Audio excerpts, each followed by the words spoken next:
let him go to town. They're all in there now. He throws Ray Stevens out over the rope. I mean, it's getting wilder and wilder.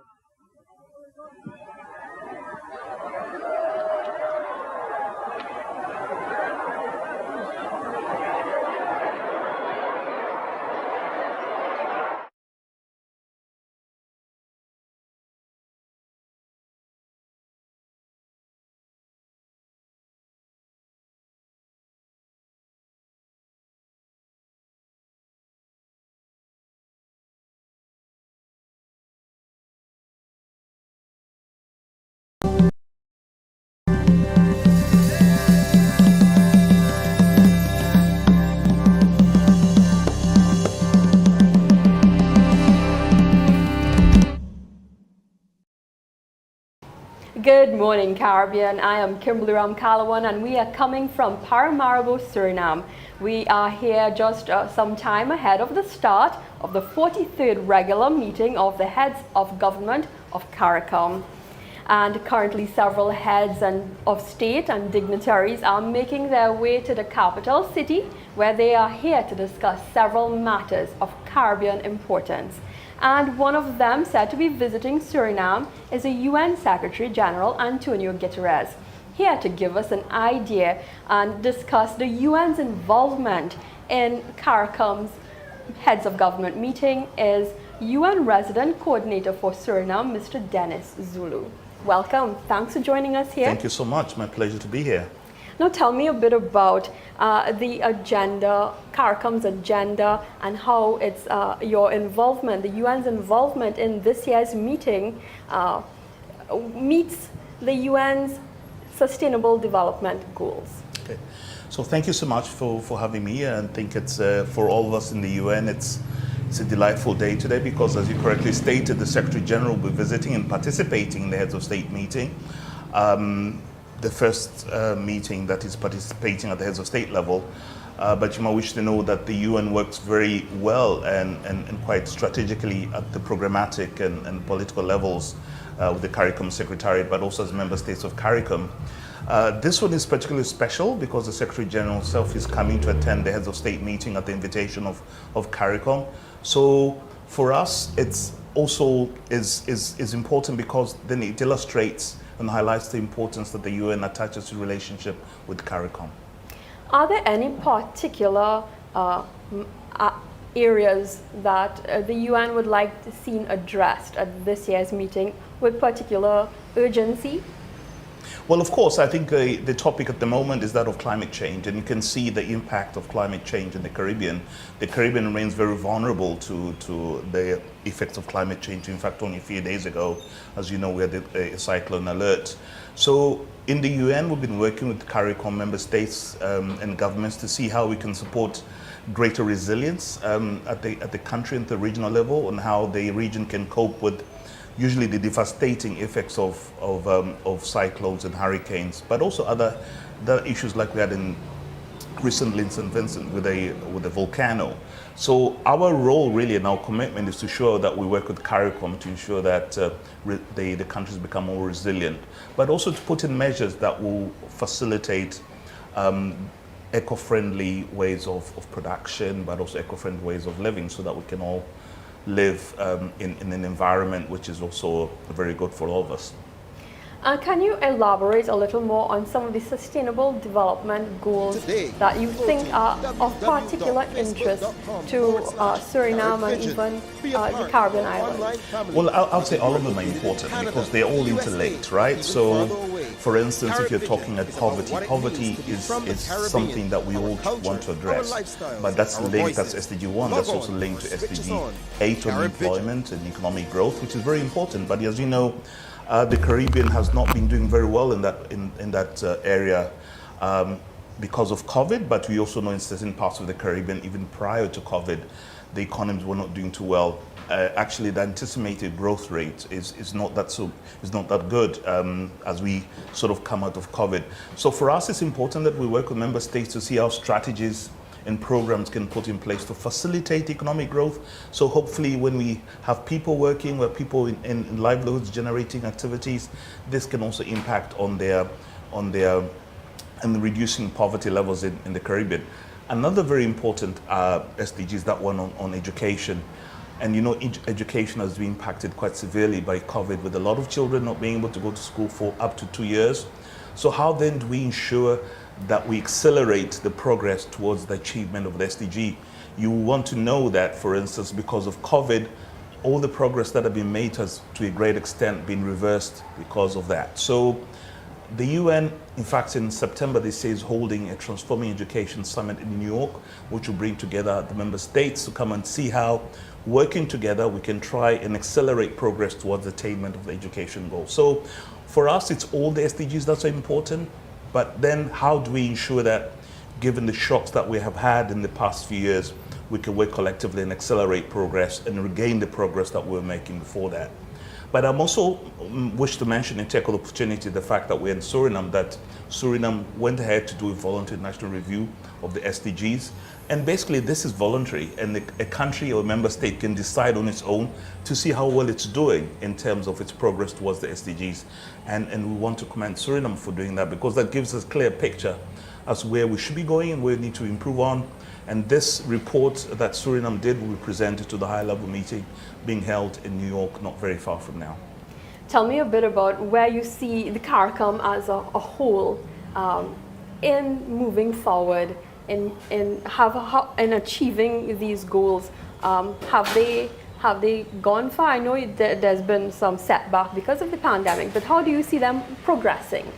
Well, I mean, this is why Caricom as a collective is important, because member states can work with each other to try and learn from each other, but also collaborate. I mean, the whole essence of Caricom is regional integration. How do we benefit from a larger collection of countries? How do we learn from each other? How do we move or collaborate in certain areas so that we move towards that? So the whole principle and philosophy of having regional groupings like Caricom is really see how each one of the countries can bring something to the table so that they collectively benefit. So we see that as a great initiative, and therefore the Secretary General will be here to render the support and see how the UN can further integrate and work with Caricom. Now, Secretary General Guterres is coming here to Suriname. Tell me a bit about the significance of this visit to the United Nations, particularly Suriname. Well, it's very significant, as I said, because it's not very often that you see the Secretary General coming down to this part of the world. He was only recently in Barbados, which was also a very good moment for us in the UN. But now he's here in Suriname, not just to attend the summit, but also to see what's going on in terms of UN collaboration with the government and other partners in Suriname. You may wish to know that the UN only a few weeks ago signed the country implementation plan, which really is a blueprint for collaboration between the United Nations team in Suriname with the government and other partners in Suriname.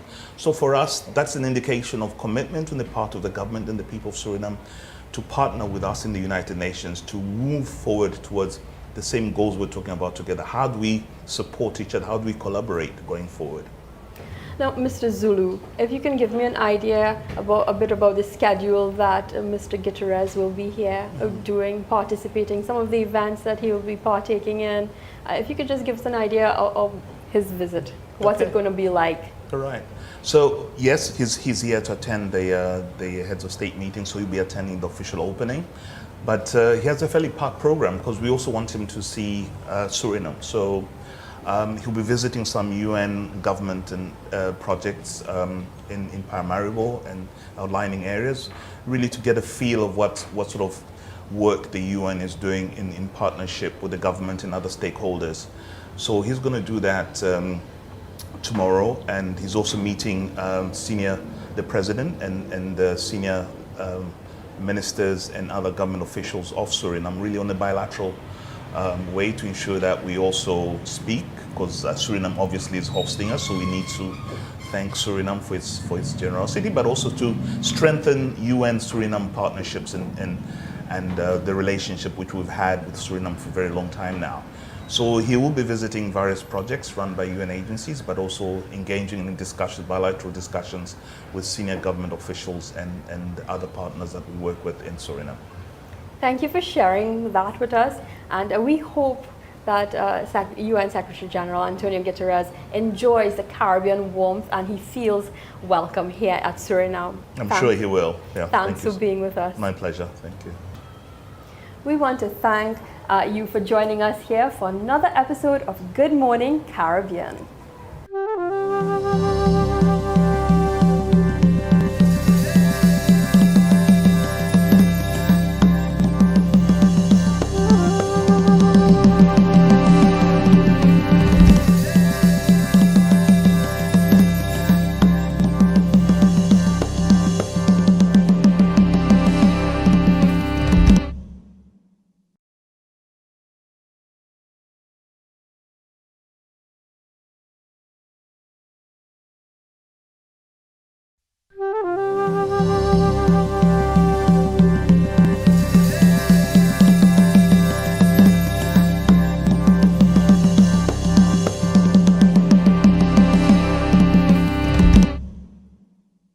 Good morning, Caribbean. From sunny Paramaribo, we are privy to the many activities taking place in the lead up to the 43rd regular meeting of the Caricom Conference of Heads of Government.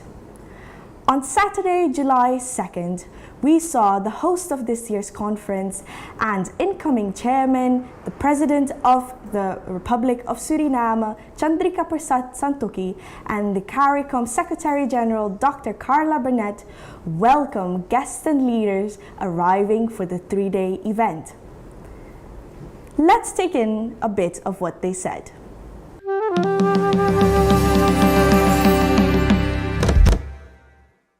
We are currently at the Presidential Palace in Paramaribo, where the President of Suriname, His Excellency Chandrika Persat Santokhi, rise for the President of the Republic of Suriname, His Excellency Minister of Chandrika Foreign Persat Affairs, Santokhi. International Business and International Cooperation, Mr. Albert Ramdin, and the Caricom Secretary General, Dr. Carla Burnett, will be hosting a press conference ahead of the Caricom Heads of Government meeting. You may be seated. We are expecting the President and Caricom Secretary General Een van harte goedemiddag and to our foreign attendees and viewers, welcome. His Excellency President Chandrika Persat Santokhi, Her Excellency. As indeed an honor to host as country the 43rd meeting of the Caricom, the heads of government of Caricom member states conference in Suriname. And Suriname is ready, yes, to carry the torch. And we understand the task at hand and are willing and able to work through the tremendous responsibility. You would have just heard the President of Suriname, His Excellency Chandrika Persat Santokhi, open the press conference by terming it an honor to host the 43rd Caricom Heads of Government meeting. He mentioned that there are pressing issues globally that require the input and stances of regional formations such as Caricom. A few of the pressing issues that would be on the agenda, as he listed them, would be the further integration of markets in the Caribbean, climate change, and climate finance, which will also be discussed with the UN Secretary General, as it is pertinent that the Caribbean forms a defense against climate change. The President of Guyana is the lead head on the agriculture and agribusiness policy. And he presented a comprehensive strategy during the last summit in Belize. And the decision was immediately taken to have a seminar to implement that strategy. And that seminar was held in Guyana a couple of weeks ago.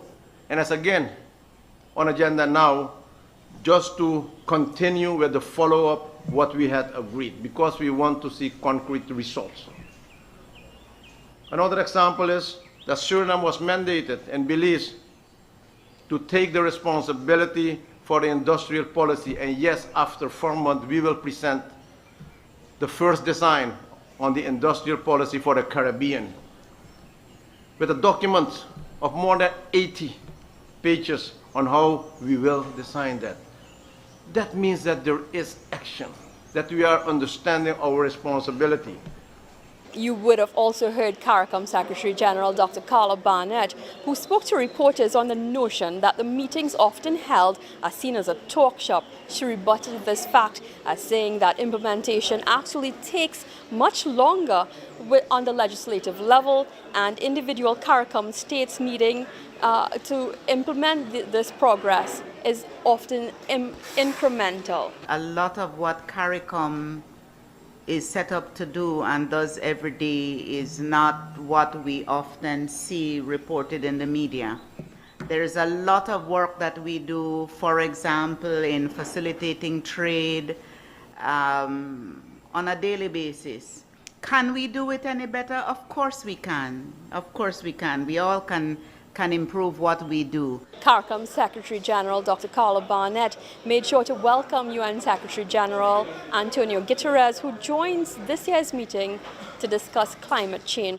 We are prepared to meet important international guests who will be here. As he mentioned, the Secretary General of the United Nations will be here. The Secretary General as well of the Organization of African, Caribbean and Pacific States will be here as well. In the question round, President Santoki stressed that intense work has preceded this conference as the first design for the industrial policy for the region is ready to be presented, the energy plan has already been pushed out, and the agricultural initiative for the region is also ready to be discussed during this conference. And I believe that more should be done on the economic integration. Because here as leaders, we are in charge to take those decisions. We can have problems to get access to the European market. We can have problems to get access to the United States market or the Canadian market. But here in Caricom, we are in charge. The Caribbean leaders are in charge. And there we have to make the proper decision. On the goods, let us identify those goods which should be made accessible for the region. And let us start with cooperation. I called it during the last meeting, SG, the coalition of willingness. Let us start with 1, 2, 3, 4 countries. And you will see if it will be expanded with more and more countries. But we need to make that start to get that integration and that accessibility of our products to all the Caribbean nations. The President concluded by saying that Suriname is fully prepared for this conference, and he called the Caricom a coalition of willingness, as he expects that the Caricom will come out stronger after the fruitful discussions in the coming few days.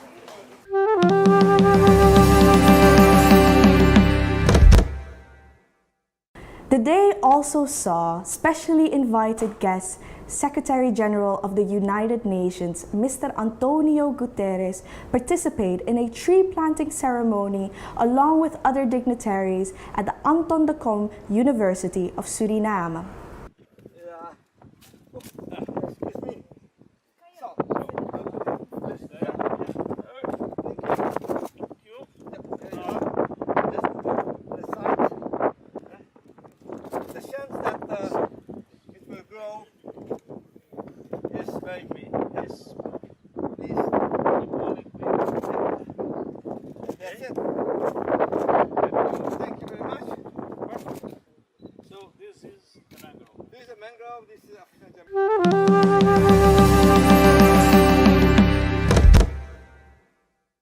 Later in the evening, Mr. Antonio Guterres shared a few remarks ahead of their participation in this year's Caricom Conference of Heads of Government during a public press conference at the Presidential Palace.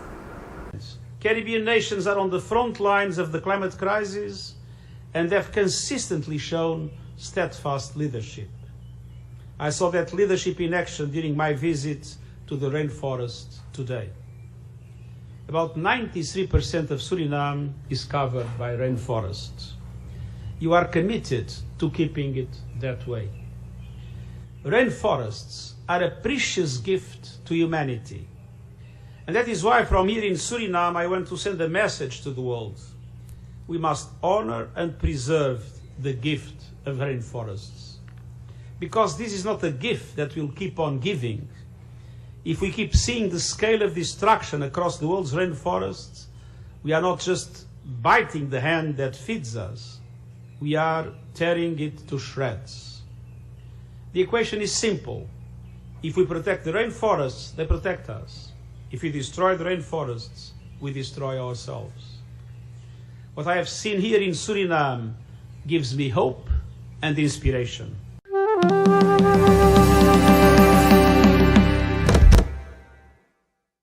Thank you for joining us, and be sure to stay tuned as we continue to report on the 43rd Caricom Conference of Heads of Government here on Good Morning Caribbean.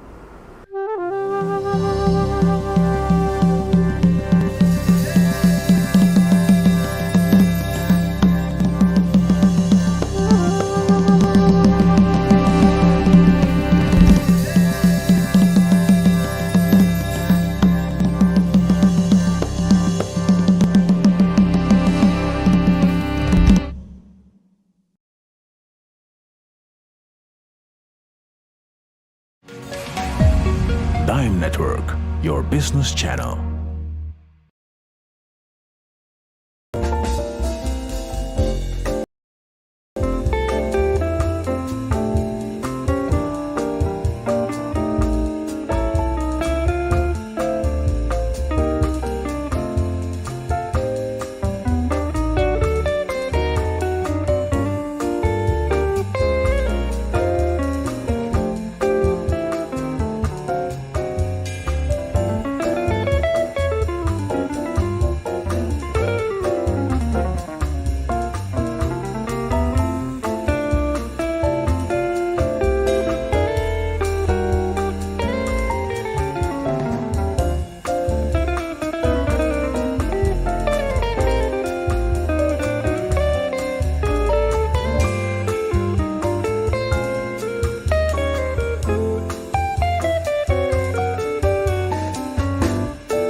Why did you do that?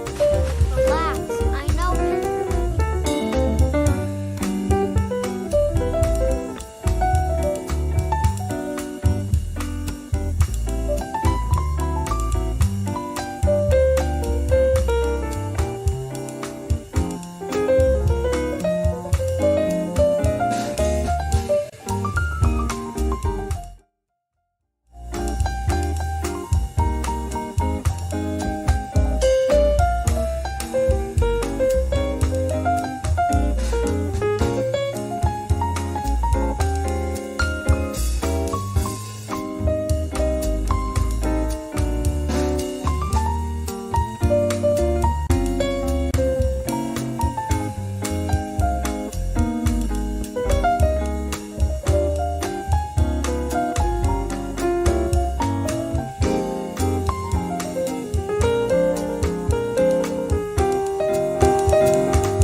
Sound. 1, 2, 3, 4. 5, 6, 7, 8. Mic check. Opa, inkomen. Mic check 1, 2. Caricom, mic check. Caricom, mic check. 4, 5, 6, 7, 8. 1, 2, 3, 4. Mic check. Sound test. Caricom, mic check. Asalkan mo laat ik wil sinasat synchronous. Dat nou belangrijk is. 1, 2. Lopen, joh, kan we even praten toch? Sunny, film mama even. Ik wil even sinasat synchronous. Wakat napadoro, wakat nadoro deh, wakat posisi. Wakat almati. Pertama tak preview. Preview, pertama tak preview. Er komt al iemand. 1, 2. 1, 2. Dus de weeromstandigheden zijn nu. Wat we nu zien is even niet mooi. Dat we midden in storm, even grote regenval. Dat Torarica. Wat zei je Taki? Zitten we goed daar? Ja, goed.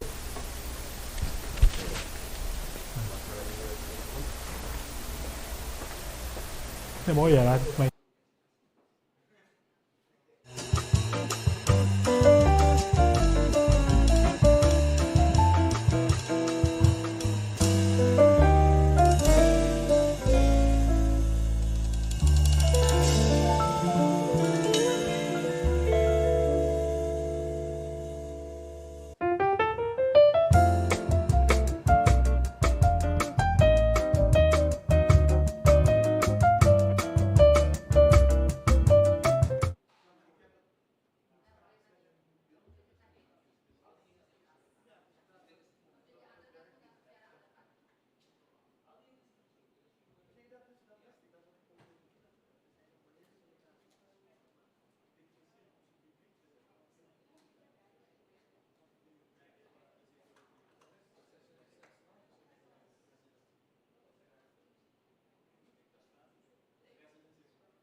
Sound check. Hey, 1, 2. Sound check. Sound check. Sound check. 1, 2, 3. 1, 2, 3.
Een, 2, 3, 4, 5, 6, 7, 8, 9, 10, 11, 12, 13. Sound check 1, 2.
Kijk eens. Two. Hey. Is die van u op lijn in? Ja. Oh, ja. It's on line in. That's what he says. Two. Hey, hey. Two. 1, 2. Next. 1,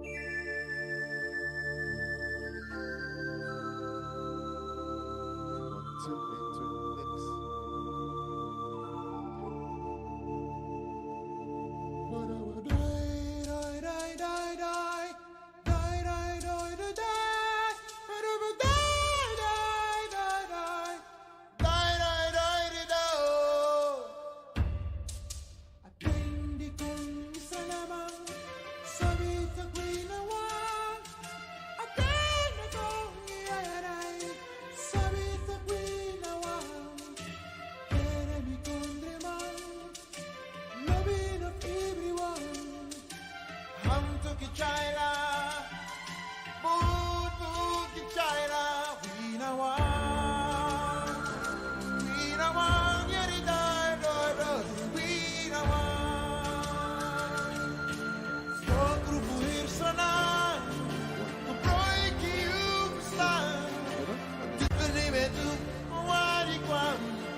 Beste kijkers, welkom bij deze live-uitzending.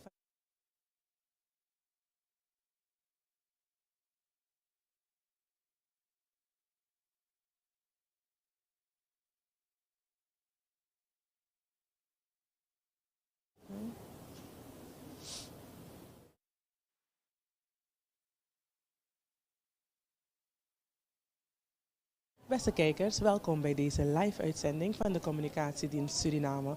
Wij bevinden ons in Torarica, in de bankethal, waarbij er zo strakjes een aanvang gemaakt zal worden van een persconferentie ter afsluiting van de 43e reguliere staatshoofdenvergadering. Zoals u weet is er dus al een aantal dagen zijn er dus activiteiten gaande rondom deze vergadering. We hebben gehad de Youth Forum, we hebben gehad de Caricom 10K loop, waarbij Suriname ook wel de tweede plaats heeft gewonnen in de hoedanigheid van Yannick Pomba. Verder zijn er dus verschillende vergaderingen geweest. Er zijn bilaterale gesprekken geweest op zowel presidentieel niveau als op ministerieel niveau. Daarnaast zijn er dus een aantal business plenary sessions geweest, waar wij natuurlijk niet erbij mochten binnen. Maar u zal dus zo strakjes tijdens de live persconferentie dus vanuit ons staatshoofd onder andere de informatie krijgen over hoe het verloop is geweest van deze staatshoofdenvergadering, wat er allemaal is besloten, welke afspraken er allemaal zijn gemaakt en wat daarbij nog komt kijken. Belangrijk is om te weten dat Suriname dus per 1 juli officieel dus voorzitter is van de Caricom, maar bij de gelegenheid van de eerste officiële vergadering op maandag 4 juli is dus de administratieve overhandiging geweest naar onze president. Dat is dus de heer Chandrika Persat Santokhi.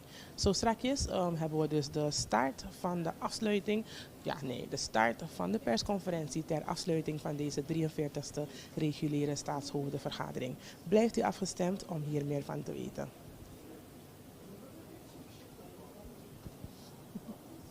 Raise your voices high and sing of your Caribbean pride.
Welcome back to this live broadcasting of the Communication Services Suriname.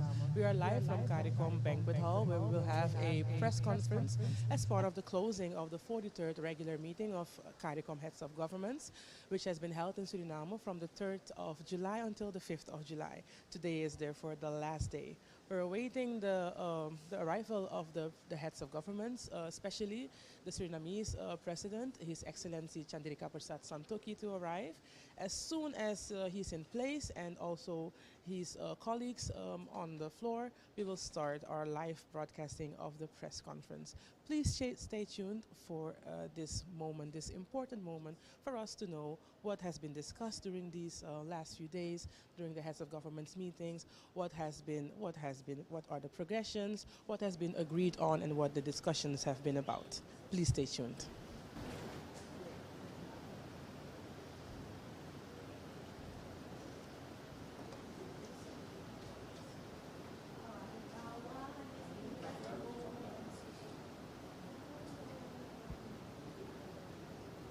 That's it.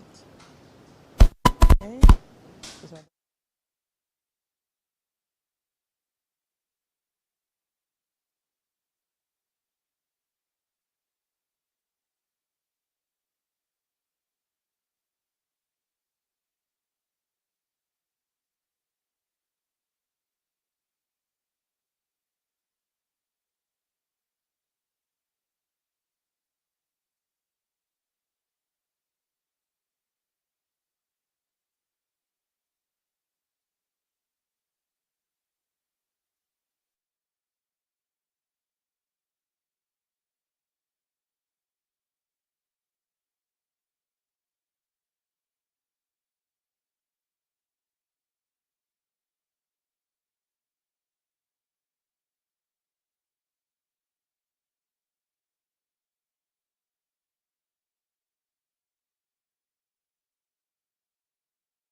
voor de nog steeds in afwachting op de staatshoofden om te komen op de plek van de persconferentie. Het blijkt dat ze dus nog bezig zijn met de laatste afspraken die gemaakt moeten worden, zodat zij dat kunnen presenteren in de persconferentie. Dus graag nog even geduld.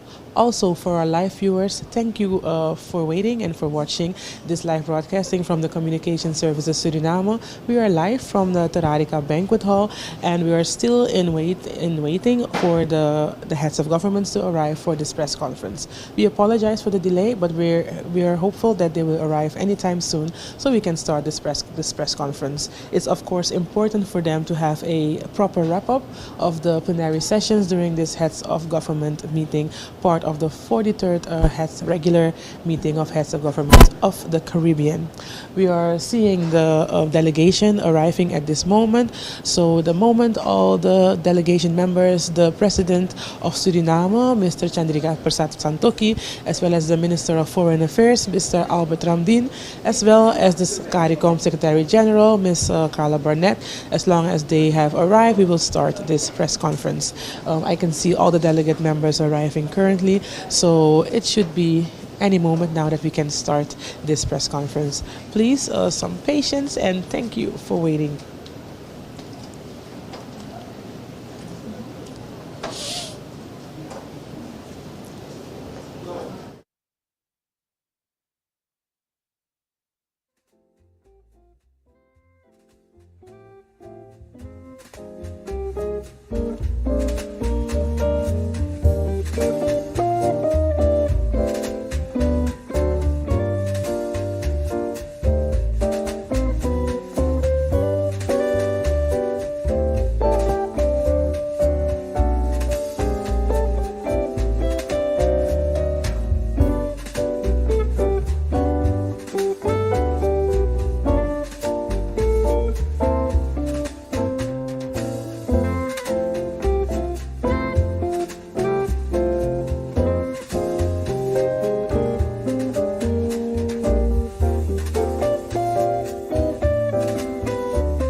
Goedenavond, ladies and gentlemen in attendance. We gaan nog een beroep doen op uw geduld. It's going to take us a moment. It's not going to be longer than 10 minutes, we think, because now it's proposed that the chair of Caricom goes into the holding while we wait for the other participants to join us. And as soon as they're here, we'll start the press conference. It's maybe a good idea to start by telling you how the press conference will follow through. We will have 5 speakers at the table, or 5 people at the head table. The chair and the Secretary General will be the ones doing the talking. So can I please advise that you put all your mobile devices on silent. We have approximately 3/4 for this press avail. So we're gonna have to ask you to keep your questions short, keep them simple, and we're gonna have to ask you to direct them as much as possible to the chair of Caricom, the Secretary General, and if need be, the others at the table. For your information, it's good to tell you that the table will be held by the Minister Fred Mitchell from Bahamas. Bahamas is the incoming chair from January the 1st. And Minister Albert Ramdin will be there as the delegate from Suriname. And then we'll have Mr. Ralph Gonsalves from St. Vincent and the Grenadines. So if we could have just a little moment of your silence, of your patience more, then we will be back shortly. Thank you very much.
seated in the front rows.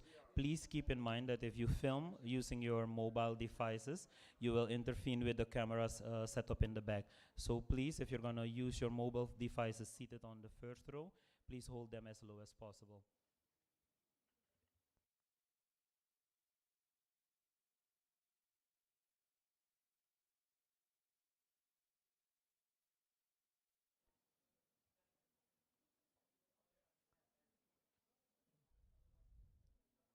Within a minute, the president is going to step in. When the president steps in, I'm going to ask you to rise, and then we can remain seated once he's seated. There's a slight change in the order of the press conference. The chair of Caricom, the president of Suriname, is going to be the only one with a statement, and after that, we will be prepared to take your questions.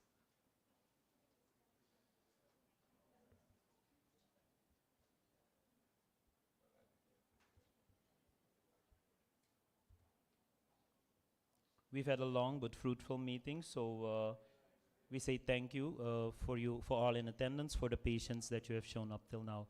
Please rise for the entrance of the chair of Caricom, the president of Suriname, His Excellency Chandrika Persat Santokhi. Please be seated.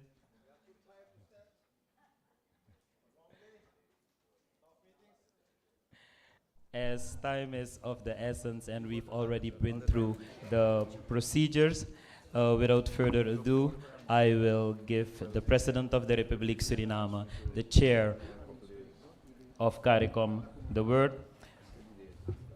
Chair, your remarks. Thank you, Master of Ceremony, fellow heads, sisters and brothers, all the media representatives, journalists from Suriname, from the Caribbean. Welcome to this press conference after the two-day summit we had of the Caribbean heads of state. And at stage here, we have the Secretary General of Caricom, Madame Carla Burnett. We have the Prime Minister of St. Vincent and the Grenadines, Prime Minister Ralph Gonzalez, and he just told the conference that he is in the Caricom business since the Treaty of Chagarama was signed. So he's the senior, very experienced. So he's here also available to address issues of the past, current issues, and future issues with his wisdom.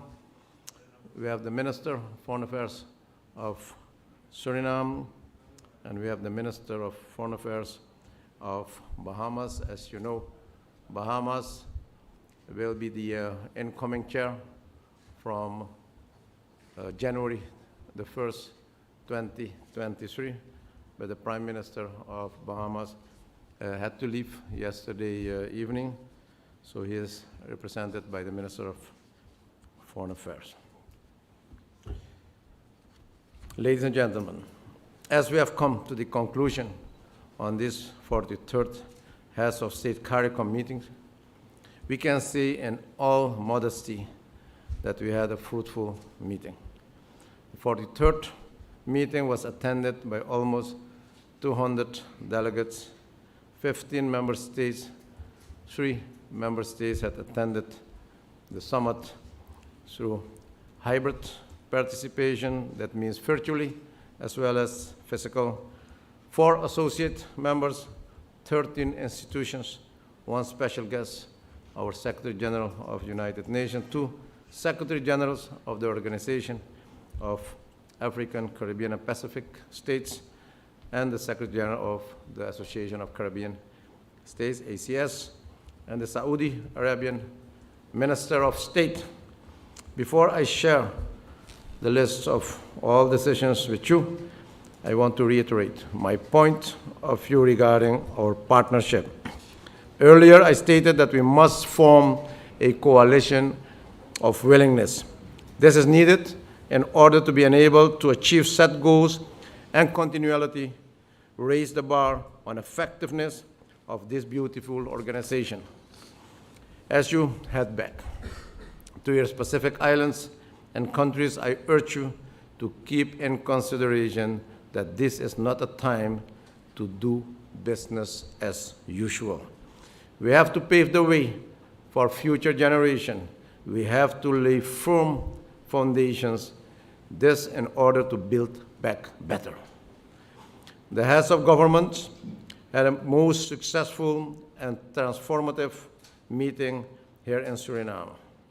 Decisions were taken which would improve the way we conduct our affairs and ultimately the implementation of decisions to advance the integration process and enhance the lives of the people of the community. This was a major focus of our deliberations as we are determined to overhaul the business of the community to ensure the benefits of integration are enjoyed more readily by the people of the member states. With respect to issues discussed, we agreed to adopt a two-pronged strategic program of action to scale up climate finance towards building our resilience. This would entail focused and active advocacy underpinned by a regional coordinating mechanism and national capacity building to source and utilize climate finance. We also agreed that the resource mobilization strategy would include support from the Caribbean Development Bank to mobilize development finance. We would also advocate strongly for the allocation of concessional finance more fairly and equitable. This is a matter we impressed upon the United Nations Secretary General, and he was very critical on this topic, and he had promised his support to our community. The Secretary General Guterres also assured the conference of his continued support in efforts to obtain debt relief, to reform international financial system, and towards the use of a multidimensional vulnerability index. In our discussion with the SG Chikoti of the OACPS, we urge him to have his organization to take a leading role in joining with us in the quest for reparations. We agreed on the need to invest more time and effort in strengthening solidarity and cooperation to develop a common, strong stance in advocating on the issues of reparation and migration at the UN and other international fora. We received an update on the situation in Haiti and exchanged views with Prime Minister Henry, and we took the opportunity to express grave concern at the deteriorating security situation in Haiti. And the Prime Minister had responded also that his country is looking for more support and is also calling for starting a dialogue on national level to include all the people, all the institutions, and all the stakeholders to discuss a stable and a good future for Haiti. We agreed that the Bureau of Conference of Caricom will be expanded and will include also the Prime Minister of St. Vincent and the Grenadines, Prime Minister of Barbados, the Prime Minister of Jamaica, and also that we should express joint leadership, collective leadership towards Haiti. And there is a team of ministers of foreign affairs, the COFCOR will take the lead, and we have decided in Belize that a team of Caricom under leadership of the Secretary General should visit Haiti as a site visit and also to examine the situation in Haiti. We continue to pursue our agri-food agenda to enhance our food and nutrition security and to achieve the 25 by 2025 vision, the reduction of the food import bill by 25% by 2025.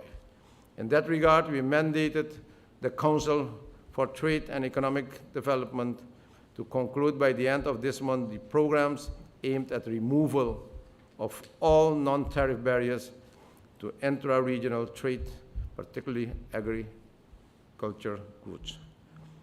With regard to CSME, we agreed to definitions of and qualifications for household, domestic, and agricultural workers and security officers, which are agreed categories for free movement within the Caribbean. We also agreed to move on the mutual recognition of companies incorporated within the members of the single market. So, ladies and gentlemen, we had agreed in the past the free movement of the skilled nationals, to give them the opportunity to work in the member states of the Caribbean nations. And now we have approved also labors, which are not really the skilled labors, but labors we need in our countries, in our sister nations, and that we have removed all the barriers for them. Agricultural labor. Agriculture, and also security officers, etc., and domestic laborers. On industrial policy, which is a portfolio that was added to Suriname's responsibilities, the conference received a presentation from Suriname on the initial work review taken by the National Committee with the support of the Caricom Secretariat, the CDB, and the Caribbean Export. A substantive paper on industrial policy was circulated for review and consideration by the member states.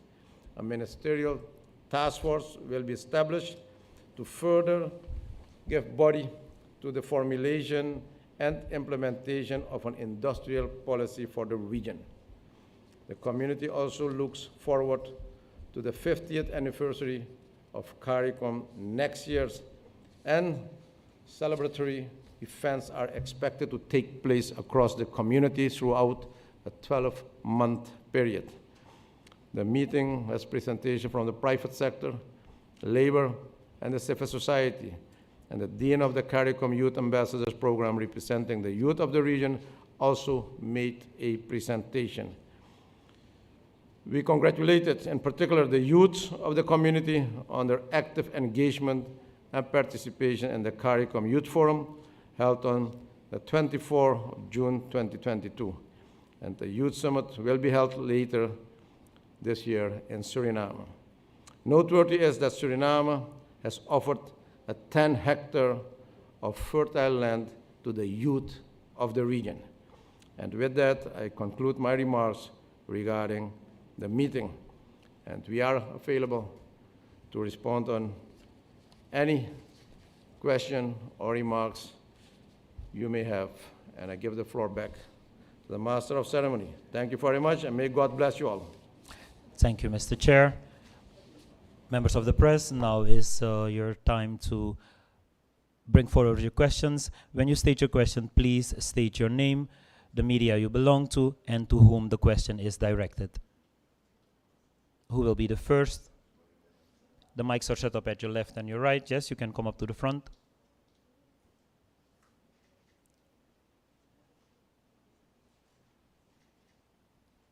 Good evening, everyone. Vishani from the newsroom in Guyana.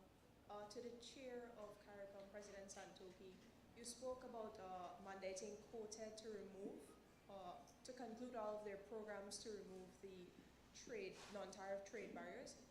What exactly does that mean? And I'm seeking clarity. In effect, does that mean that by the end of next month, agricultural produce will be able to move freely throughout the Caribbean? And secondly, there was much anticipation ahead of the conference for a regional energy security policy. Can you tell us perhaps how talks on that advanced during the conference? Thank you. Thank you very much. Yes, there were a lot of decisions. We took as heads. What I have presented is just a summary. And those questions are giving us the opportunity to further elaborate on other decisions we have taken.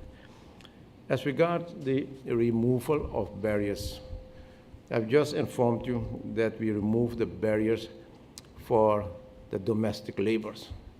And that was an issue we're discussing for many years. And we had declared that in our opening ceremony, that we are here, that this conference should make a difference between this one and other conference, and that we need to take action. And we decided.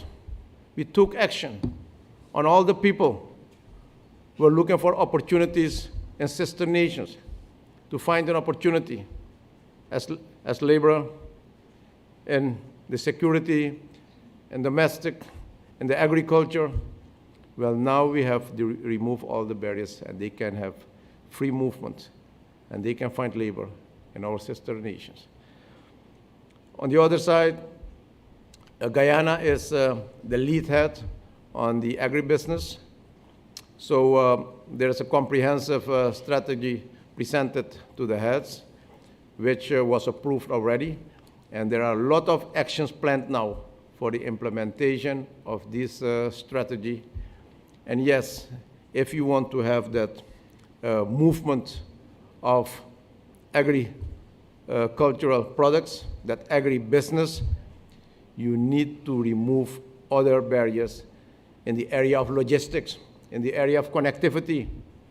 And that was one of the issues. The transportation issue was on the agenda.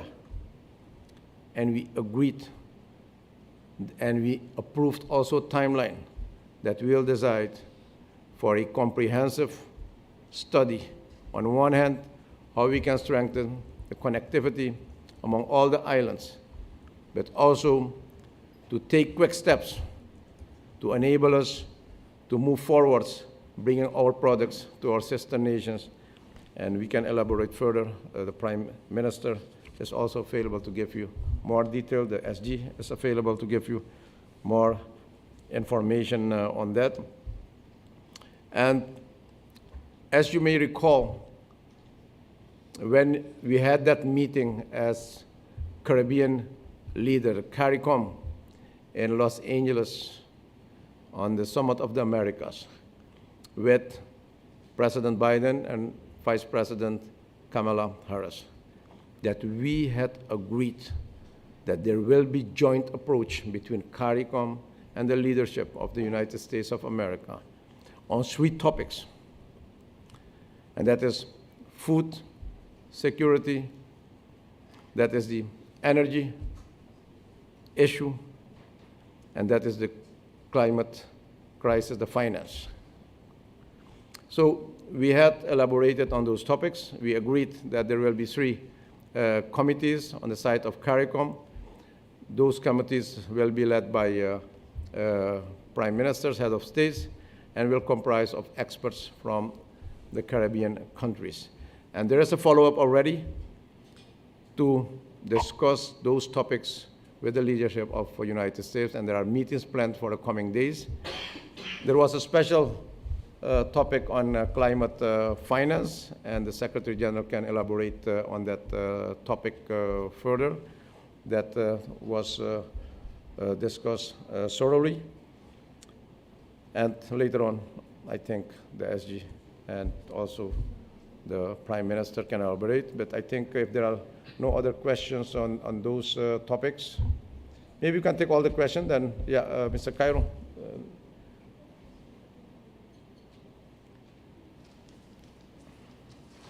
Good evening, all. Ivan Cairo from the Warate newspaper and the Caribbean Media Corporation. Mr. President, you just mentioned the regional strategy for energy. I would like to have more on that. What are the decisions that has been taken now? Within how many years should they be established? And also, that question is for you, Mr. President. And also regarding the industrial policy, could you tell us what are the main elements for this policy? And I have also a question for Prime Minister Gonsalves. That's about the transportation and connectivity in the region. We have heard Prime Minister Pierre about LIAT.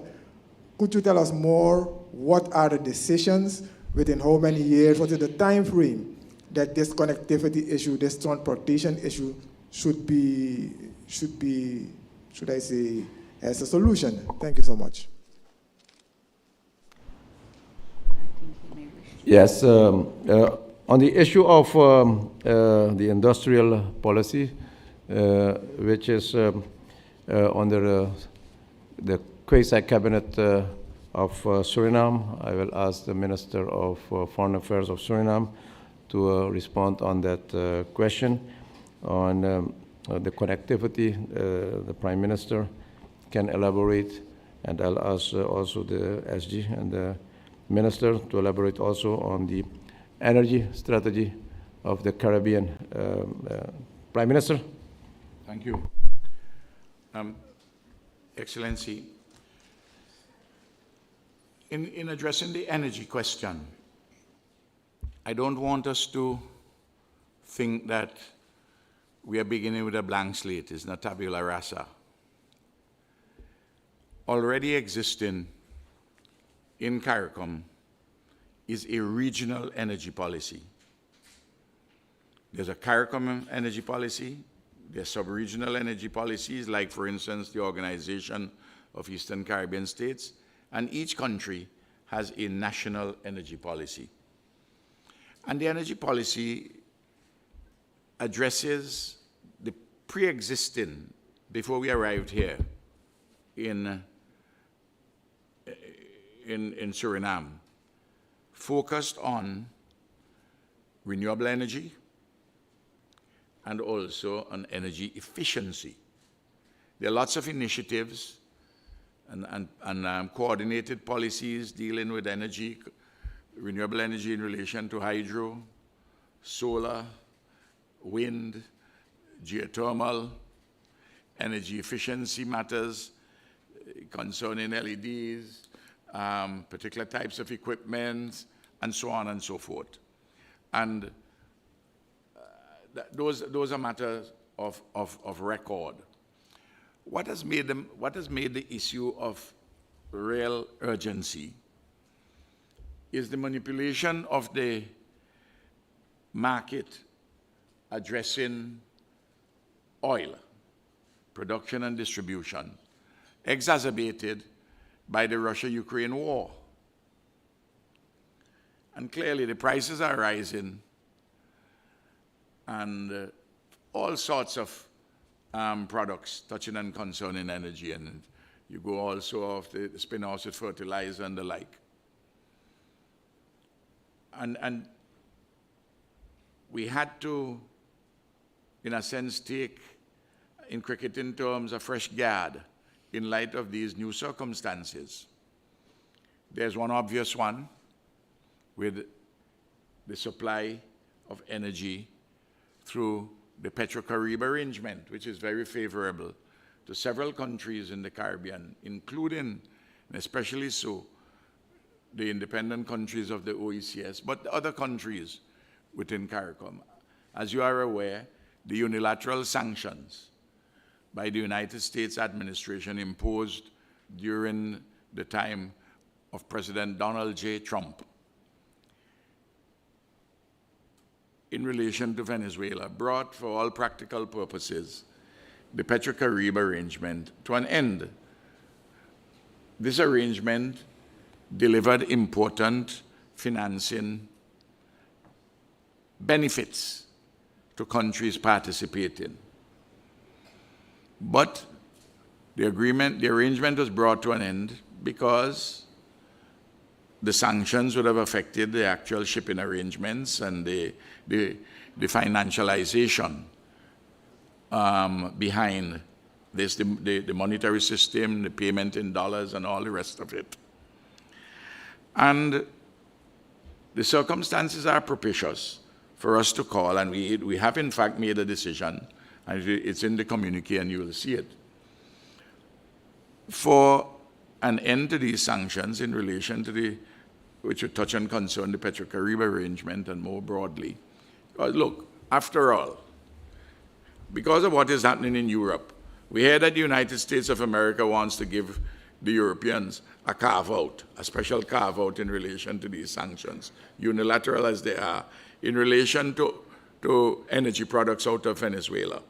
We see the Americans themselves are going down to Caracas on 2 occasions now to see if they can make arrangements to get additional energy products. Because what is happening, we all know, we read about it, we hear it on CNN, BBC, all the networks, and those who are in the know, that the sanctions made,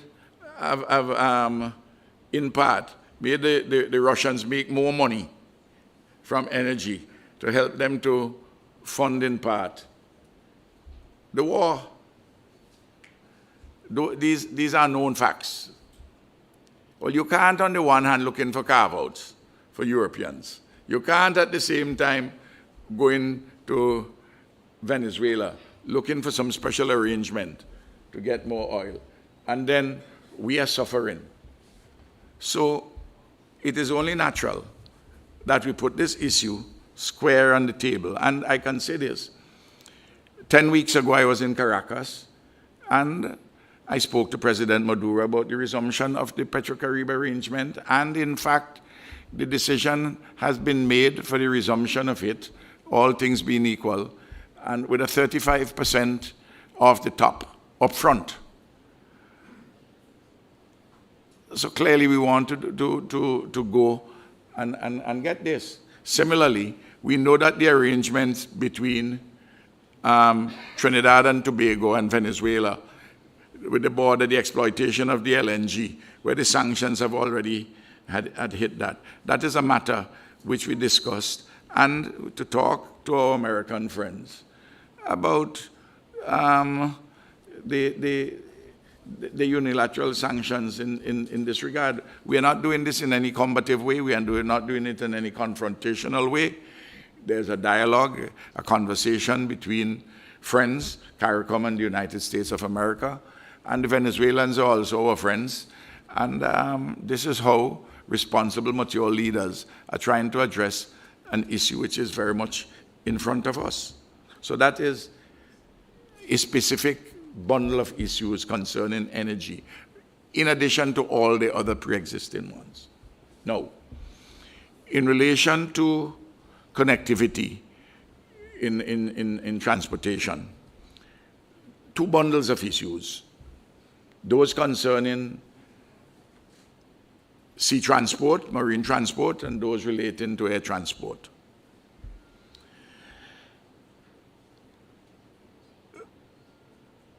There are 2 proposals, 2 sets of initiatives, one by Trinidad and Tobago, and one with Barbados and Guyana and other countries in relation to fast ferry transport and in relation to traditional ferries, movement of goods. And both initiatives were discussed in caucus with external financing. And a mechanism has been put in place to work out these arrangements and to see how we can advance either of these initiatives or to blend them together as the case may be. It's a matter of urgency. We are in early stages in this process, but they both look promising. And one of the things which we have to do, we have to solve problems. The issue in relation to air transportation, somewhat of a different nature. Across the Caribbean, there are several airlines owned by the private sector, by private sector entities and by state entities. Each of those entities has its own governance structures, corporate governance structures. The government of Trinidad and Tobago owns Caribbean Airlines. Caricom can't discuss Caribbean Airlines. That's a matter for the governance arrangements. Similarly, Bahamas Air or Suriname Air, Fly Suriname, or whatever the airlines, LIAT. What we have done in Caricom hitherto is to have a modern MASA, the Multilateral Air Services Agreement to put the framework within which you will have air transportation operate. But clearly, we can't come here and those countries which were particularly in the Eastern Caribbean, the OECS countries, Barbados, and even Trinidad too, even though Cal is doing a heroic job trying to help to make connectivity in the Eastern Caribbean, and so too one or two other private airlines. But we have lost thousands of seats because LIAT, as it was, is no longer before us. You didn't realize it while COVID was on, but after COVID has receded somewhat and people are traveling again, we see the problems.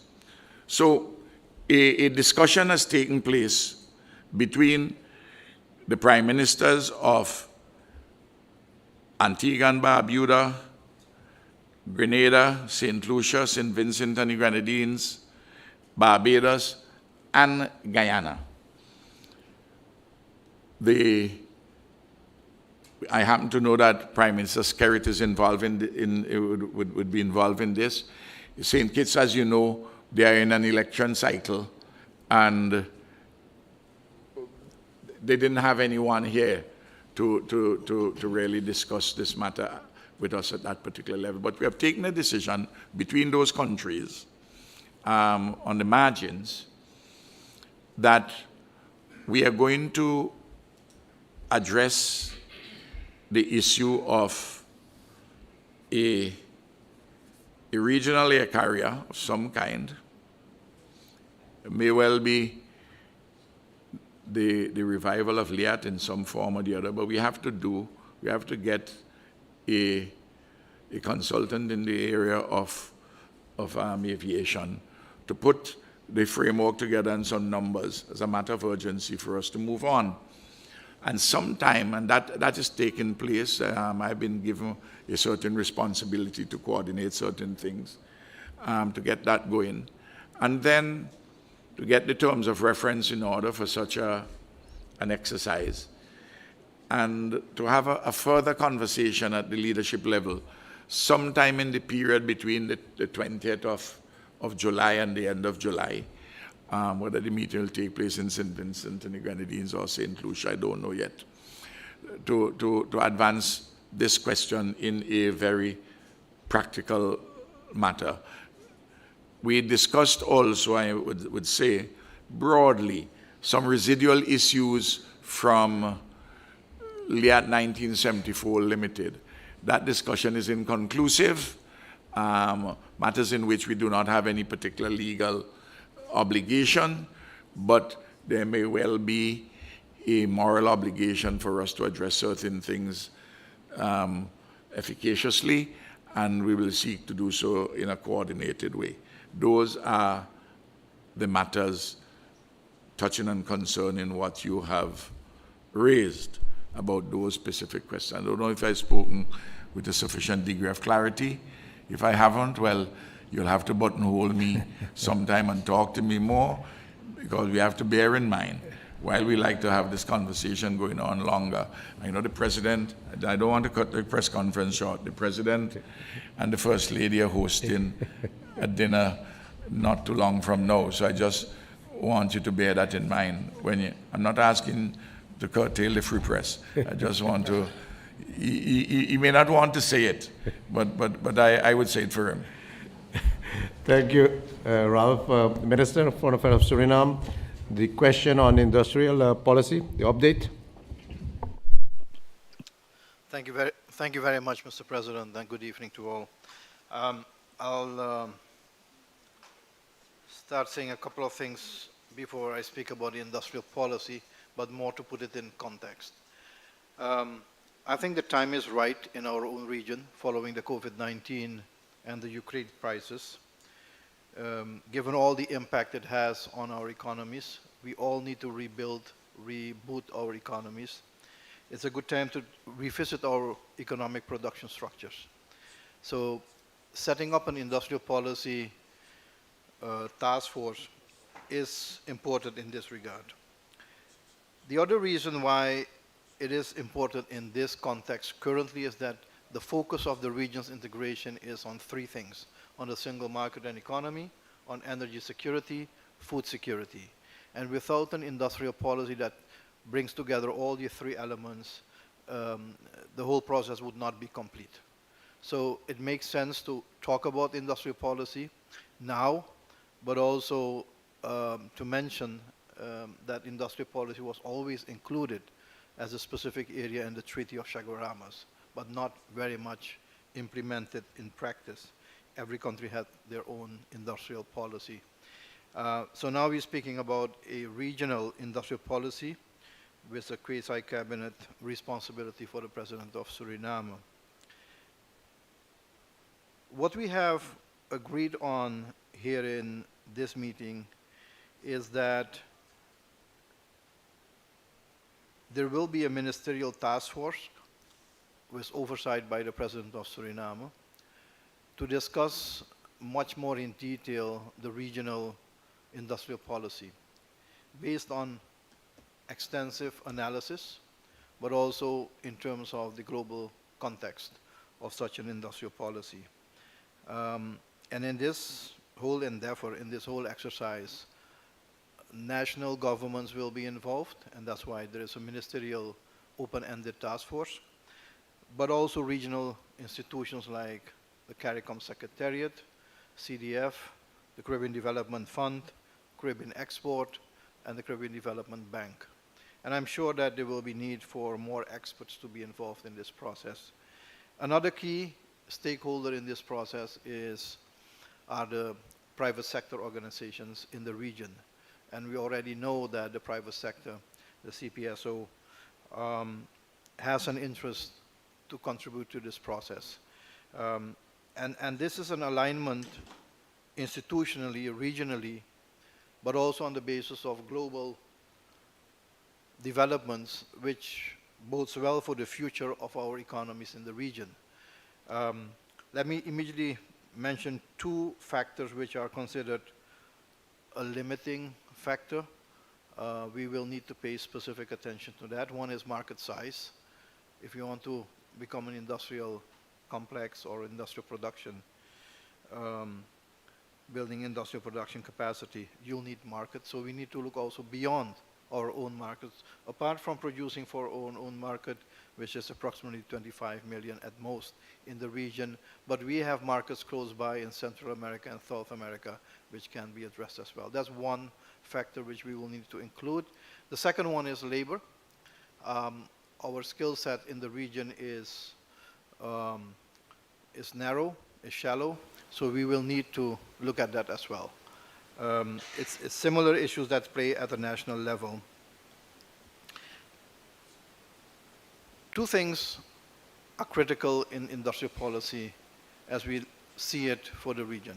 One is we will need to diversify our economies. And industrial policy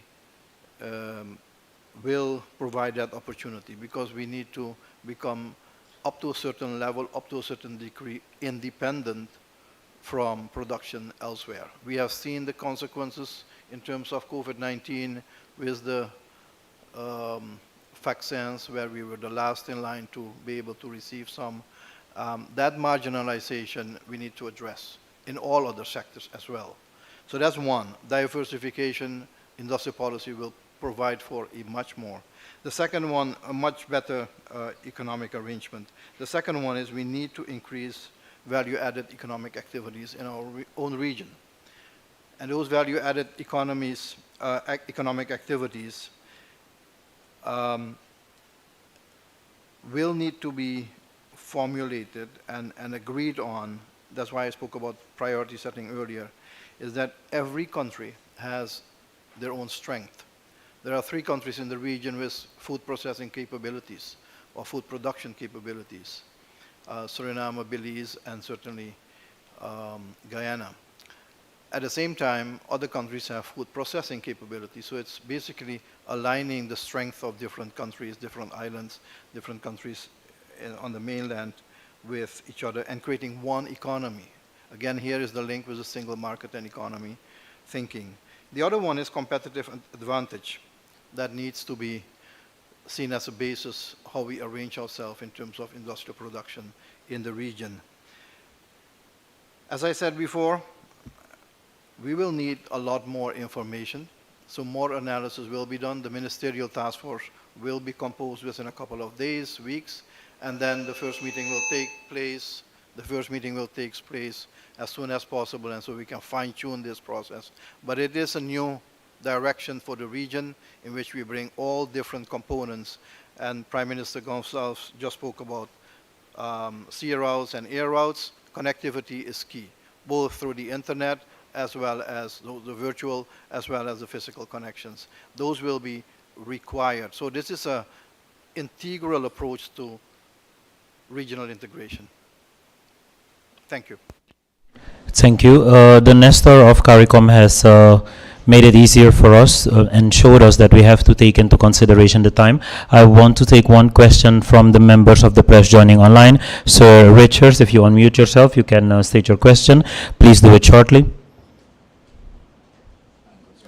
And then we'll go to the final question of the youth as stated. Mr. Johnson, then you will be the one before the last. Mr. Richards, are you on? Are you able? Okay. While we're dealing with that technical difficulty, can I ask you to please step up and do your question?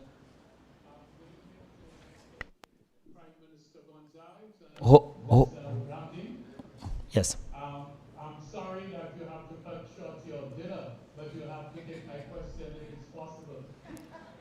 President Santoki, I am impressed by your statement at the opening ceremony, in which in fact you asked for Caricom people and Caribbean people to come across and work in Suriname and be happy and be part of the whole regional integration process in Suriname. My question to you is, given all what you have said, and again at the press conference where you spoke about the free movement of labor now among agricultural workers, what guarantee would Caricom people have coming to a country where, for example, there is a perceived concept that human rights issues are not above board, they are human rights problems? I ask that question again in particular question based on the fact that you know and I know that there is at least one Caricom national who has been in Suriname for the last 2 years and has not been charged, has not been able to go to court, and yet has not been able to leave your country.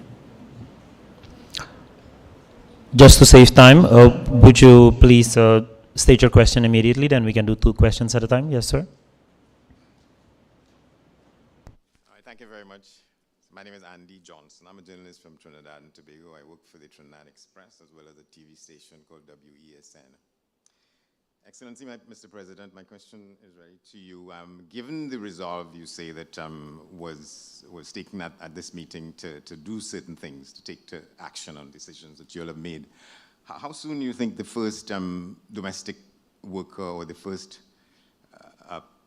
agricultural worker will be able to move from one country to the next under the protocols that you all have put in place? And it is my understanding that the Dean of the Caricom Youth Ambassadors who addressed you all, she called for a greater involvement of young people in making decisions at the regional level. Can you tell us a little bit about how that will happen and when, given the urgency you're talking about? And I think I just want to say that I too was part of the signing of the Treaty of Chaguaramas in July 1973. Thank you very much. Yes, thank you. As regards the question on the integration of people, the integration of the Caribbean nation, and the opportunity what we have in Suriname, and my statement that we as a country, and I as President of Suriname, that I am offering opportunities to the Caribbean, the business community, the entrepreneurs. And I will reiterate what my message was. The spirit of this summit of the heads of government of Caribbean states and associate members was that there must be a change within the Caribbean organization, within the Secretariat, within our strategy. We don't want bureaucracy.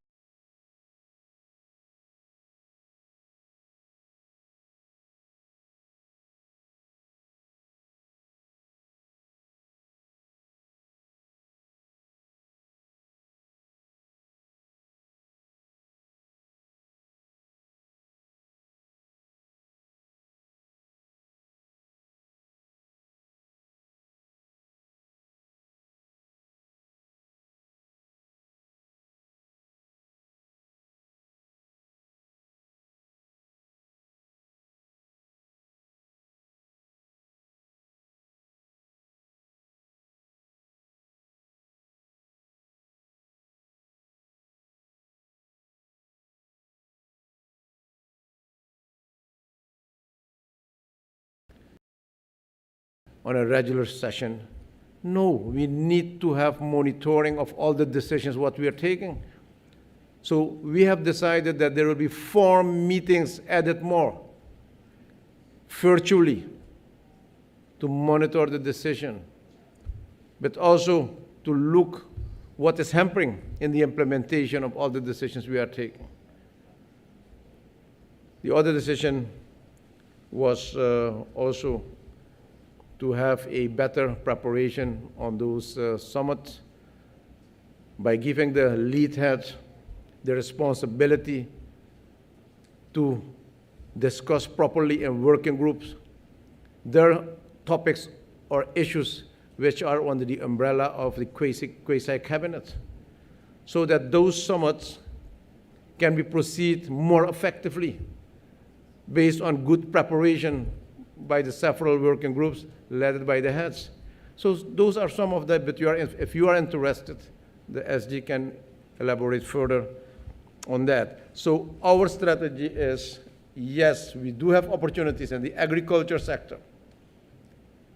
And the last meeting in Belize, we had offered to the Caribbean community fertile agricultural land for joint investment by, for example, Caribbean enterprises. And those Caribbean enterprises should be legal entities comprising of Caricom nationals with a clear strategy to invest over here. As Minister of Foreign Affairs, Albert Ramdin said, yes, Suriname, Guyana, Belize, we do have the capacity for the agribusiness, for the agriculture. And a lot of the island states, they don't have the fertile agricultural land, but they do have the financial capacity. They do have the human capital. So with a good alignment, good cooperation, we can work based on win-win.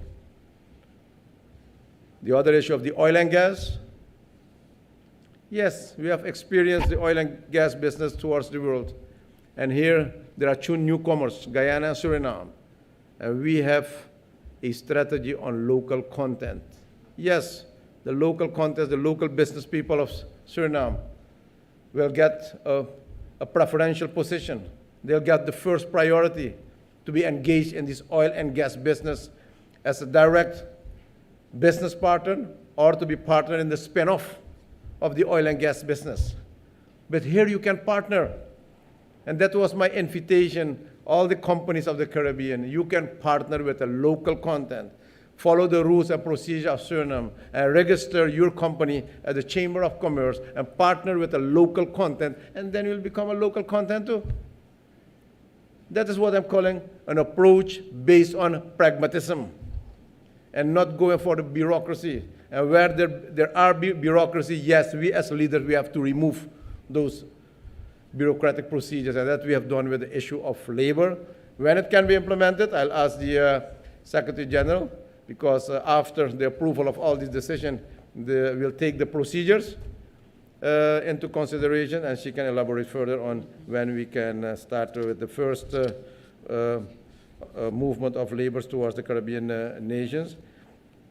As regards the guarantee, yes, we can give all the guarantee based on the Treaty of Chagaramas and other framework of the Caricom, but also based on the national legislation. And we do have a lot of Caricom labors in Suriname. For example, the labors from Haiti.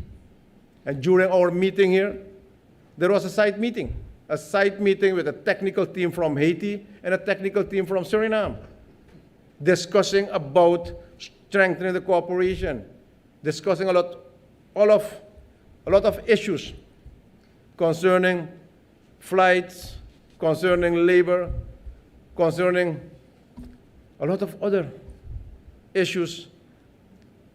And we agreed on the heads level, President and the Prime Minister, that will continue to have that cooperation. And that we as two CARICOM countries, we have to go for a win-win cooperation. So that is what we are doing. And the same thing will happen with the other nations also. Yes, if there are some incidents, and the case you are mentioning without calling any name, that case was discussed by at least two prime ministers with me. And that case is still pending in court, and that the person is subject of criminal investigation, and that the person has a status of suspect. He's not prosecuted yet. And there are, yes, some issues which are hampering to expedite this case. And those issues were brought under my attention, and my role is to bring those issues under the attention of the Minister of Justice and Police and the judiciary. We have an administration system in my country, Suriname, based on separation of power, the trias politicas. And we have a provision in our constitution of non-interference in cases which are dealt at a court. But sure, if there are concerns, we need to address that in a good manner, taking into account the separation of power and authority. And yes, I promised those two prime ministers that I'll bring those issues, those cases on the attention of the Minister of Justice and Police and our judiciaries. And as regards the implementation of our decision on the free movement of labor in the farmer sector and other areas. SG? Thank you very much, Mr. President, Chairman. There are two sets of decisions that were taken that are really important within the context of the CSME. One was in relation to the definitions of categories of labor. The reality was that there were just very few issues that needed to be clarified. Those issues were clarified. There's general agreement on the definitions of the categories of labor. Those definitions are in keeping with ILO standard definitions. What needs to be done now, because when we make decisions at the level of CARICOM, at the national level, the laws may need to be amended. For most of the countries, there really isn't any need to amend the laws. It is really just one or two that need to do that, and we will begin that process of working with the countries to make sure that those definitions that we agreed are, in fact, incorporated in the local laws. The second set of decisions was in relation to the removal of non-tariff barriers. And the non-tariff barriers that need to be removed are in relation to the protection of movement of biological, of animal products, so they're related to agricultural regulation. They are not tariff barriers, they are non-tariff barriers. The decisions have been taken. We were in a process even before this meeting started, to have the relevant organizations, the organizations of veterinarians, the organizations of agricultural health authorities. They are supposed to be meeting and agreeing on all of those before the end of this month. That's the information, and it is our job to now ensure that they do sit and remove whatever bureaucratic processes, as the President refers to them, are sorted through, so that anything that's not reasonable is removed. Wherever those protective regulations are there for the purpose of stopping transportation of agricultural commodities, those are where we need to sort it out. At the end of the day, it's about ensuring that producers can ship their products, but that there is necessary regulation in place, because we still do need to make sure that we are not moving agricultural produce, whether animal life or meat products or fruits and vegetables, that would cause pests to circulate throughout the region. So it's really about making sure the regulatory agencies are all on the same page. It's not a removal of a tariff or a preclusion of an export or an import. It's to work through the regulatory processes to make sure that products can move without increasing the risk to any of the agricultural sectors of the region. May I, Chair, if I may, yes, speak Prime Minister, to two related issues concerning the freedom of movement, because I think perhaps sometimes we have some confusion, both in relation to the progress we have made and not to conflate freedom of movement with other issues which are not connected necessarily with freedom of movement. The revised Treaty of Chaguaramas specifies within it a number of categories by treaty which you would allow skills nationals to go, and there's a list of them. And since then, the heads of government, in accordance with the provisions of the treaty, have extended the list, and it's a large number. Journalists, for instance, university graduates, teachers, nurses, professionals of one kind or another, technical people, sports persons, and cultural artists, and so on and so forth. It's a large list. And some time ago, approval was given in respect of domestic workers, agricultural workers, and security officers to be added. The definitional work and the details were not put in place. Those have now been put in place.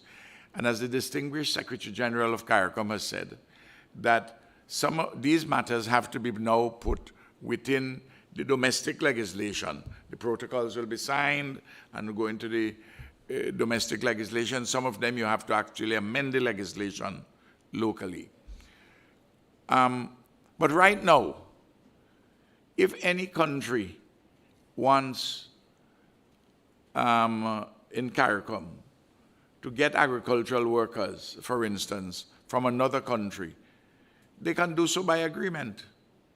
In the same way as we send agricultural workers to the United States, to Canada, we now do it from St. Vincent to the United Kingdom, and so on and so forth. So that also could involve with persons who want to employ them. And the fact that we have approved these now would clearly make that facilitation much easier. Then, of course, every CARICOM national can go into another CARICOM state for up to 6 months, provided you're not being a charge on the state and they're not security issues. And these matters have been detailed in the Shani Mairi case out of the Caribbean Court of Justice. And the Caribbean Court of Justice is the authoritative mechanism for the determination of disputes arising from the application of the revised treaty of Chaguaramas, and its judgments are final. They are original and final in respect of the interpretation of the treaty, and governments can bring cases, companies can bring cases, individuals can bring cases. So if there is a case arising from the treaty, the Shanik Myrick case has made it clear that community law takes precedence to national law in respect of the matters where the treaty or the decisions by the heads of government address that question. And that's clear. And all the countries are subject to community law, except countries like the Bahamas, where the Bahamas said, we are not involved in the CSME arrangements. But the other countries are involved in the CSME arrangements.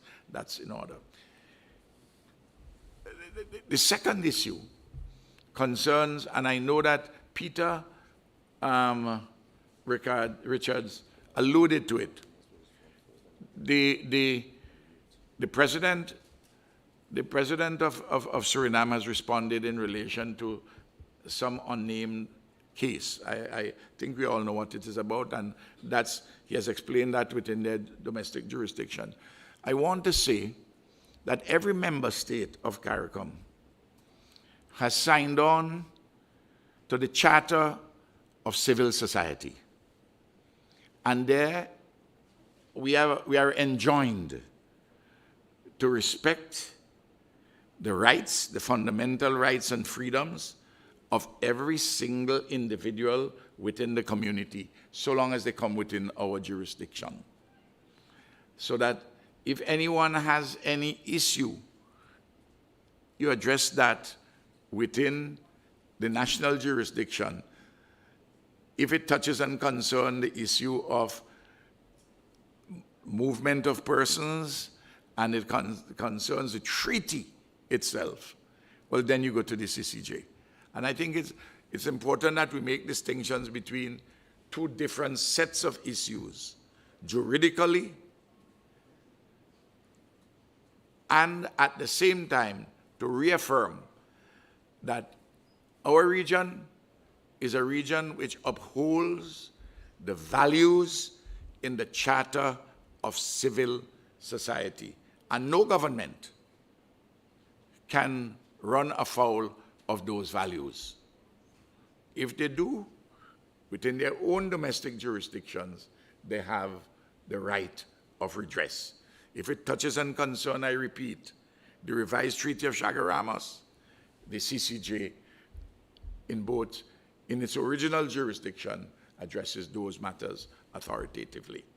So I hope I bring some clarity, Andy, both to the question you raised and the one that Peter gave to us. Thanks. Thank you, Prime Minister. And I'll ask the Minister of Foreign Affairs of Bahamas to respond to some of the questions. Yeah, thank you, Mr. President. And I just want to switch gears for a minute here to highlight some other aspects of the concluding or the outturned document of this meeting, which were important to us. First of all, the pronouncements on Haiti. Haiti is an important member of Caricom, and the document reaffirms the support for Haiti and the fact that the UN mission ought to be renewed. The continued support should be there for Haiti, and that there's going to be a mission by Caricom to Haiti to help with the process of reconciliation, rebuilding, restoration for Haiti. And the Bahamas, which is 90 miles to the north of Haiti's northern border and perhaps the closest state, apart from the Turks and Caicos Islands, which is a dependent territory of the UK, is keenly interested in continued support for Haiti. Haiti has paid a very bitter price by those who, once Haiti became free, imposed so many burdens on that society that it has not had an honest chance to develop. And it is up to us, we believe in Caricom, to continue to be a forceful advocate for Haiti in the international space. Secondly, along the same lines of democracy, there is a strong statement of support for the Virgin Islands, the British Virgin Islands. We were quite forceful in speaking to the British about the whole idea of imposing direct rule on the Virgin Islands. I myself had a meeting, other ministers in the margins of the Summit of the Americas, to talk about BVI, and the British have decided that they will not at this point impose direct rule, but they have reserved the possibility of doing so. This therefore hangs over BVI like the sword of Damocles. We think that ought to be removed. The people of BVI ought to have an honest, fair opportunity to straighten out their own affairs. And we think that they are capable of doing so. The Prime Minister of St. Vincent made a very impassioned, and the Grenadines made a very impassioned statement which rang true to me.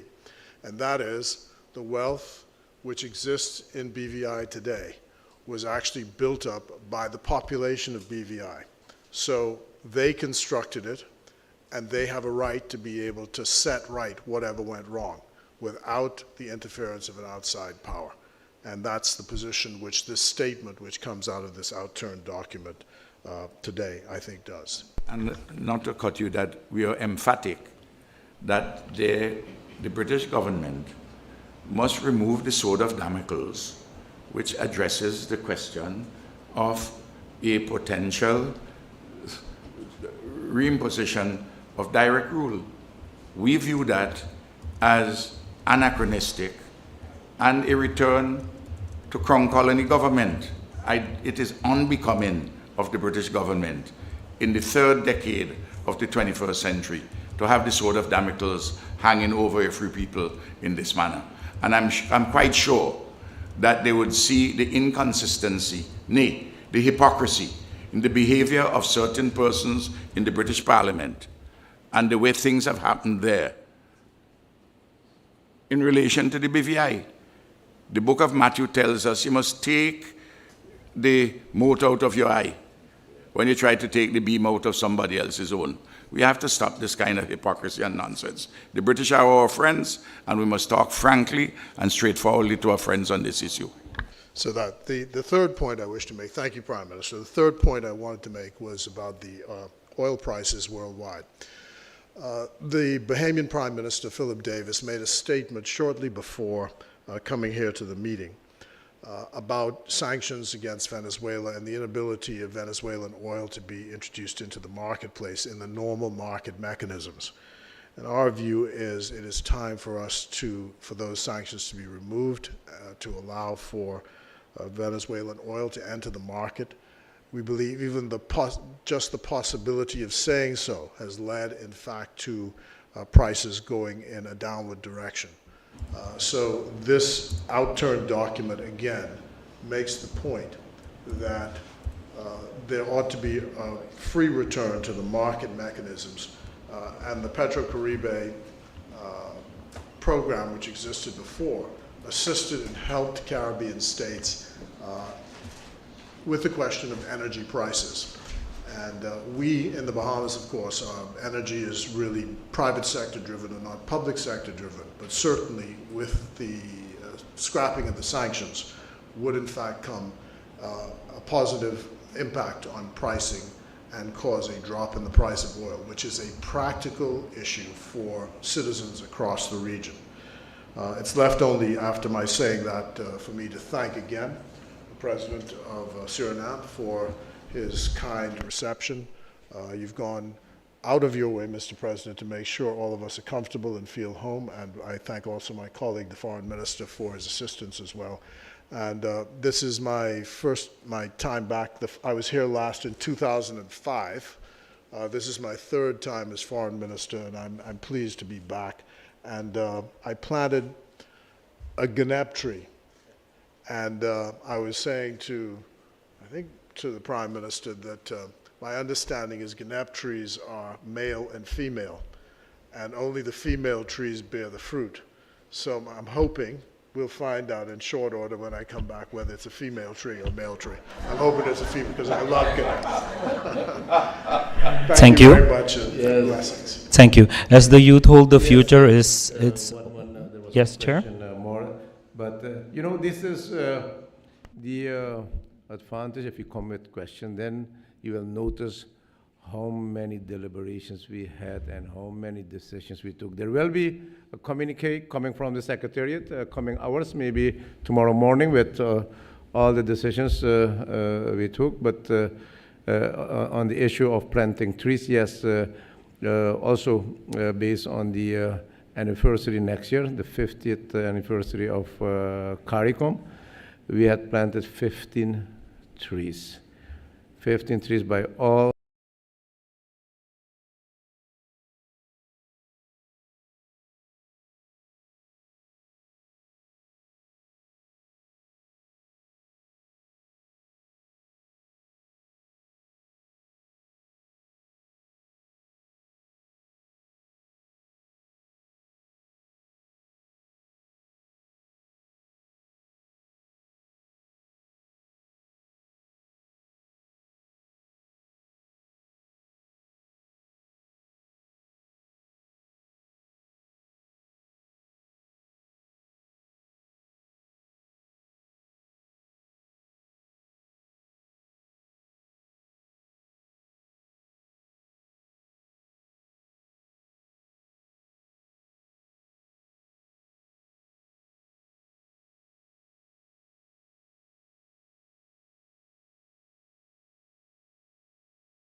Youth policy is being renewed because it's one of the things that's really important. That wasn't raised, but we are in the process of doing so within the Caricom Secretariat. And the second thing is that the government of Suriname has offered to host a summit of young people here in Suriname before the end of the year.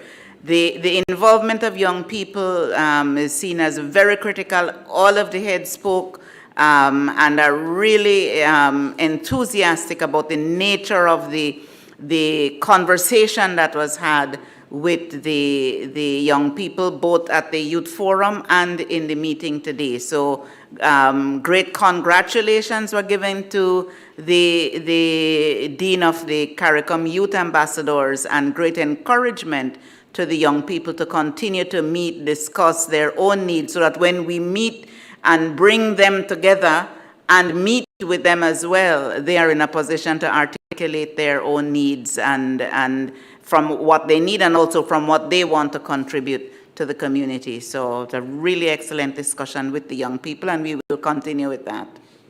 Thank you very much, SG. Two more information as regards the youth. As you know, the youth policy for the Caribbean is under the umbrella of the quasi-cabinet, under the responsibility of Suriname, and the delegation of Suriname had offered to the Caribbean community a piece of fertile land of 10 hectares for the students, for the young people of the Caribbean to carry out their study on biodiversity, on climate change, on technology, everything which can lead to create a better future for the young people and to save our planet.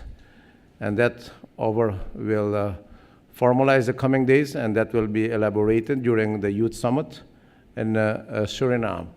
And finally, we were also honored by the attendance of the newly elected Prime Minister of Grenada, a young leader, very young leader, and I invited him to join me and to support me in strengthening the youth policy for the Caribbean, and he confirmed that he will join me and the Quasi Cabinet to give a further strengthening of the youth policy in the Caribbean region. Having said it, I will thank you all for attending the press conference. I thank you all for all the questions, and I'll give the order of this press conference back to the Master of Ceremony, Alvin Roosevelt. Chair, if we can have one more minute of your time. As the youth have the future, Safa Ajako and Matai Samuel as youngsters have a question from the Caribbean Youth Program. So can they please do their question quickly?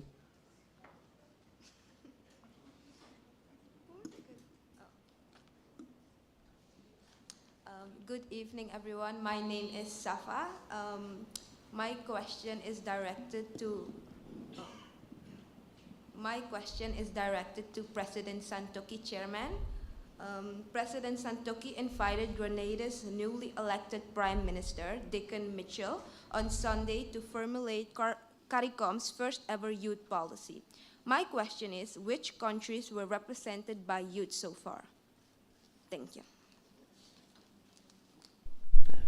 Well, what I've noticed during this conference. Time, could we have the second question from the youngsters? Yes. Everybody, my name is Matai Samuel. I'm here for the Caribbean Media Center. Chair, acknowledging your position as lead head with youth in your portfolio, what concrete actions have been outlined to facilitate the systematic inclusion of the insights of youth? How are you going to ensure the full participation of all Caribbean youth in executing these actions? And how many of these actions will be taken before yet another fruitful conference is held? So next to the Tropical Innovation Campus and next to the Youth Summit to be held in October, what are you doing right now to implement the voices of youth? Thank you very much. If you have listened to the Secretary General, then you heard what we are doing right now. Right now we took the decision, comprehensive strategy, comprehensive decision, based on the proposals of the Dean of the Youth Ambassador, that we as heads took the decision to give support, and all the actions proposed by the Dean, all the actions were approved by the heads of conference. So now we have to implement. And a part of the implementation, we'll ask the young people, the youth, to elaborate on that during the Youth Summit over here. I don't want that the elderly people should have that discussion for you. You have to discuss that. You have to decide what type of future you want, and don't leave it to the leaders. That's the responsibility I'm giving you now, what you're asking. And you're asking about the involvement of the countries and which had represented the youth. Well, I can tell you, for example, Mr. Ralph and more of the leaders, maybe they don't have the age of a young people, but they have the spirit, they have the energy, they have the fuel, and they have the strength also of a young people. And that had energized us during this conference, and that had led to that decision. And I'm inviting all the young people to make good use of the campus, take lead, and you will get the support of the Caribbean leaders. You will get support of the Caricom Secretariat. And our request had been submitted to the international financial institutions and donor organizations to provide their technical assistance. Also in setting up this campus so that next year, on the celebration of the 50th anniversary, we can say, yes, there is the result of the decision we took today with contribution of the young people. Thank you very much. And thus we have come to the conclusion of this press conference. Can we please rise so the President and the other excellencies can make their way?